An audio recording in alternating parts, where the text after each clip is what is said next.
5টা প্রশ্ন এদেরকে জিজ্ঞেস করেছিলাম। আমি সর্বদলীয় প্রতিনিধি দলের সদস্য হিসেবে গেছি, আমি দেশের কথা বলেছি, তার কারণ আমি সেখানে দেশের প্রতিনিধি হিসেবে গেছিলাম। আমার রাজনৈতিক স্বার্থ কোনোদিন আমার দেশের স্বার্থের থেকে বড় হতে পারে না, এটাই বিজেপি আর আমাদের মধ্যে তফাৎ।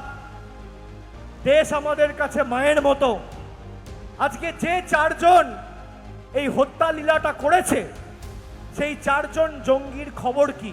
কেন্দ্র সরকারের কাছে জবাব নেই। যার অপদার্থতার কারণেই হত্যা লীলা হয়েছে, সেই আইবি চিফকে কেন তার মেয়াদ বৃদ্ধি করা হয়েছে? কেন্দ্র সরকারের কাছে জবাব নেই। আমরা পাকিস্তানি অকুপাইড কাশ্মীর কেন দখল করছি না, কেন পাকিস্তানের থেকে ছিনিয়ে নিচ্ছি না? কেন্দ্র সরকারের কাছে জবাব নেই। 33টা দেশে আমাদের প্রতিনিধি দল গেছে, এই 33টা দেশের মধ্যে কটা দেশ প্রকাশ্যে আমাদের সমর্থন জানিয়েছে? কেন্দ্র সরকারের কাছে জবাব নেই। গত 11 বছরে 2,05,000 কোটি টাকা বিদেশ মন্ত্রক খালি বিদেশ নীতিতে খরচা করেছে। কত টাকা? 2,05,000 কোটি টাকা। এই টাকা আপনার টাকা, আমার টাকা, আমাদের করের টাকা। এই টাকা খরচা করে কেন এই 180-90টা দেশের মধ্যে 10টা দেশও প্রকাশ্যে এসে বলছে না যে আমরা ভারতকে সমর্থন করি? এই টাকা গেল কোথায়? হিসাব কে দেবে?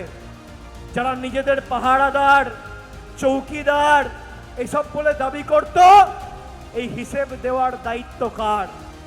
অপারেশন সিঁদুর। আমরা চাই যে 4 জন এই হত্যা লীলা ঘটিয়েছে, যে কায়দায়, যেভাবে, যে বর্বরতার সাথে 26 জনকে হত্যা করা হয়েছে, যে ভাষায় এই জঙ্গি সংগঠনগুলো বোঝে, সে ভাষায় জবাব দাও আমরা চাই। এবং সেটা একমাত্র সম্ভব হবে যদি পাকিস্তান অধিকৃত কাশ্মীর আপনি ভারতের দখলে নিয়ে আসতে পারেন।